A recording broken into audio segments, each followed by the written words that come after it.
Hey guys, so here bringing you another episode of League Discussion. So again, just reminding you, the reason why you're getting these as the second video of the day right now is my internet's currently dead and I'm actually away while this video is probably getting released. So it's better than nothing. That's what I thought. Like, you've got the gameplay video as the main video of the day, and instead of having nothing, you get a League Discussion that can create conversation, and to me, that's kind of okay. Again, I can't really do much about not having internet. I'm trying my best. But we've got some topics from Twitter that I can talk about, so we're just going to go through some of those today.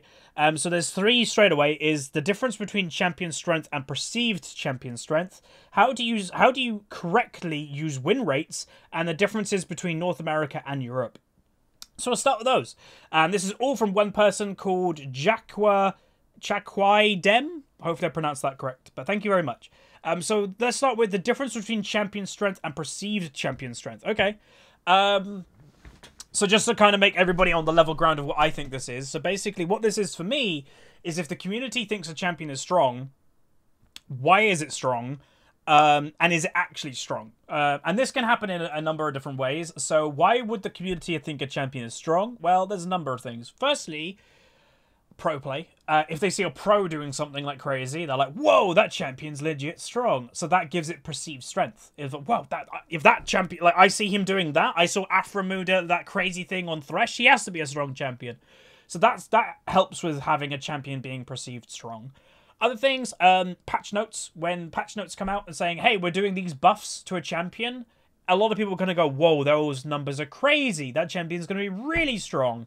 So there's another way that a champion can potentially get perceived strong before it actually gets strong. New items, again, it's happened in the past. Oh, when we're releasing these new items, and people kind of theorycraft going, "Oh, that item's going to be insane on that champion." So in a lot of these things, and then finally, content creators, YouTubers, a lot of the time, unfortunately, do it that. Again, I've got great YouTube friends, and everybody, we're all hustling to make our way into the world, so I do not blame people for doing this at all, but a lot of them jump on a smurf, do a crazy build, and then a lot of people go, "Damn, that champion is strong with that crazy troll build," perceiving it strong. So how do these four things translate into actual strength? Okay, first one, pro play. If a pro does it, does that mean a champion is strong? No, it's because a pro is doing it. I would always say how a champion should be perceived strong is what the average player can do with it, relatively. And when I say average player, I'm not talking about like a silver player. Obviously, that is the direct average player. I'm saying not a pro player, not really a YouTuber, not a one-trick, just a average good player of League of Legends. Let's just say a Diamond 5 player or something. How do they do? Are they good with it? If a Diamond 5 player jumps in a champion and gets fed every single game, it's like, oh, that champion might be strong. And if they're not a one-trick or anything like that, it's like, damn, okay, that champion's got some strength to it. The opposite to that is obviously they go on a champion and they feed every game. It's like, maybe that champion's a bit weak. Because a Diamond 5 player is still in the top 1 or 2% of the server. So on averages and number statistics, still a very good player. Very, very good player. So that's one thing I'd say is like look to the average good player instead of looking to the peak or not. Avoid the extremes is what I'd say. Avoid the pros and avoid the diamond and avoid the bronze 5s because they're not going to teach you anything really. It's about what the average player that isn't playing 10 hours a day can do on average. Next point, what did we say? Buffs and nerfs. You have to be careful with that, buffs and nerfs. So you look at the patch notes and go, "Oh, damn, that champion's getting buffed. That's going to be really strong." You've got to look at what else is happening. You can't just isolate that one champion and kind of go, "Damn, buffs." Because a lot of people do that and then ignore scrolling down and kind of going, "Oh, his items are getting weaker." So they're buffing the champion, but the items are getting nerfed. Oh, it's probably going to be about the same. So that obviously will give you the true strength. So be careful with that. Next one, again, new items when they come out. Again, always look at, like I just said, look at the opposite. Okay, a brand new item has come out that will benefit Renekton. Are they doing anything to Renekton? Oh, they're not? Oh, that could give them some strength. So that is definite, but nothing beats doing rather than reading. So I would say never perceive strengths from a champion in patch notes until you've seen what it can do when it gets released.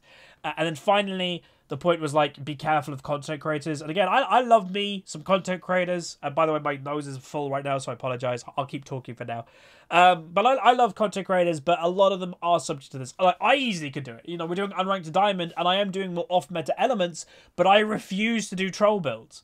Yes, I could still get fed and probably go legendary a lot of the time, especially when the account was in silver, but that's not interesting. That doesn't help my audience. Like, my channel, I'm education and then entertainment, where I think a lot of LoL channels have now flipped that they used to be education, where now actually they're entertainment and now education, but a lot of people are still taking it as education, which I think is dangerous. That, oh, damn, like, AP Tarek top lane, I'm just making this up, but AP Tarek top lane, he got legendary, I can do that. Obviously, that is dangerous. They're perceiving it strong because a diamond person on a silver account or something can get fed, which, yeah, surprise, surprise. But that's perceiving it wrongly. And I'd say you have to be very careful of that. And that is why I personally don't do it, because I have a general rule in my mind of I won't play something on the YouTube channel that I wouldn't want my audience to play. That I wouldn't want my audience, like, 3 videos... If I do a troll build, 3 videos down the line, my worst nightmare would be somebody going, I tried this in ranked and I lost 10 games in a row. I'd be like, oh my god. Like, that would make me feel awful. And obviously, it's up to that person playing it, but it's because I advertised it.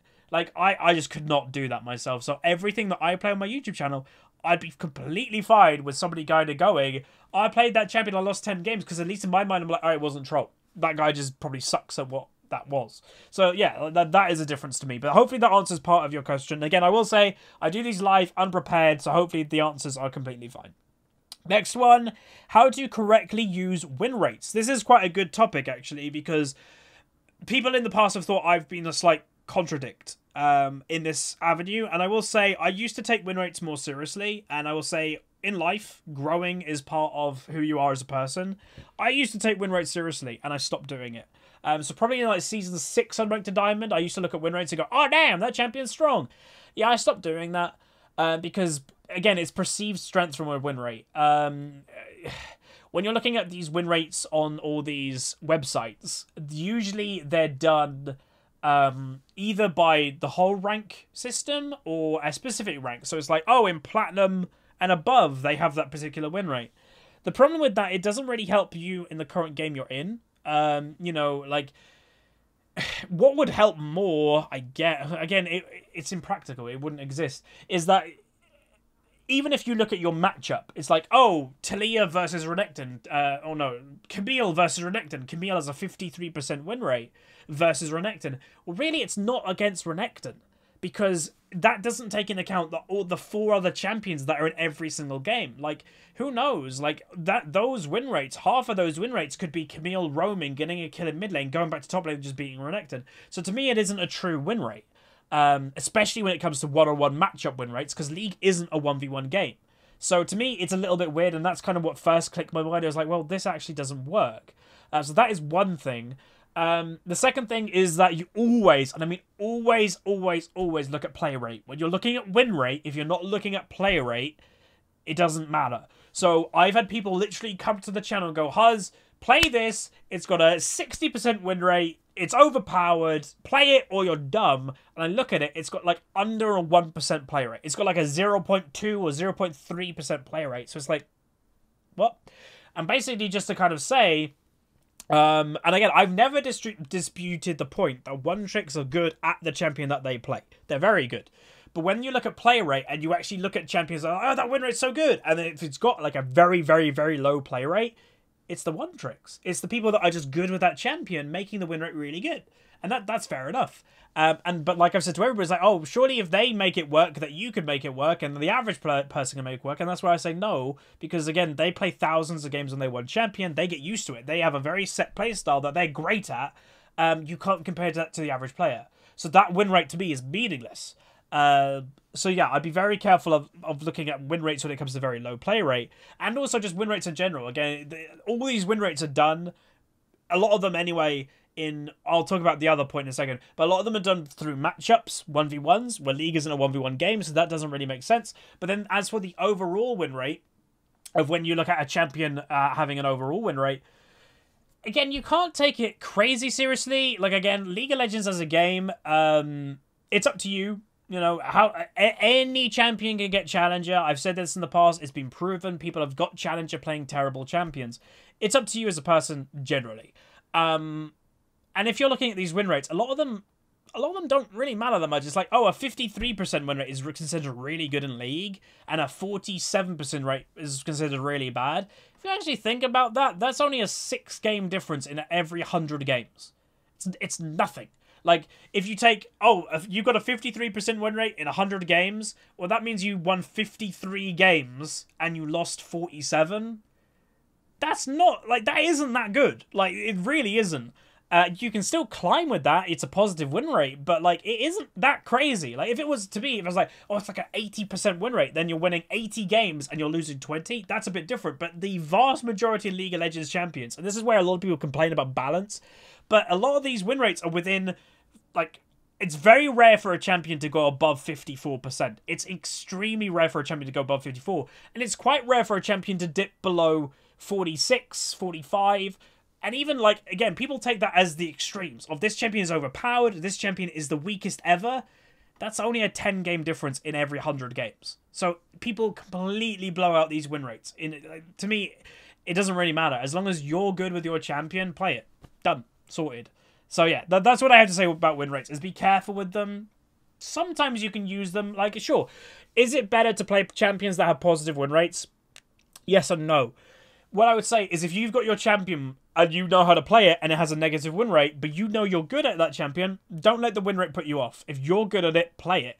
But if you're looking to pick up new champions, maybe look at, like, oh, what's got a positive win rate? Start as something that's actually doing well rather than something that's weak. Sure, but don't let the win rate put you off something you just want to play. Again, anything can work in League of Legends practically on any single patch. People have proven this for years. So there we go. That is a pretty long answer, I'd say, for that type of question, but hopefully that makes sense. And then the final one is, what is the difference between North America and EU? Time to trigger some people. No, I'm not meaning to. So just to kind of put a caveat, because a lot of people go, what do you know about North America? I played on North America for quite a lot.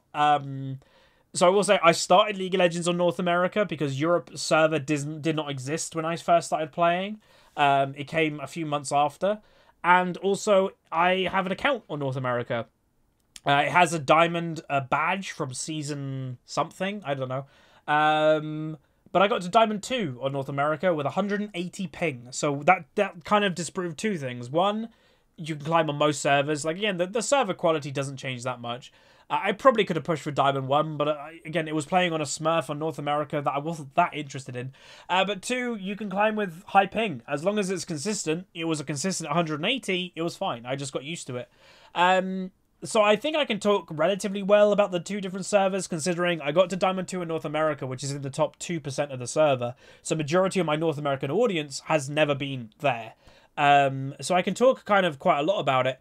What I'd say is gameplay quality is much of a muchness.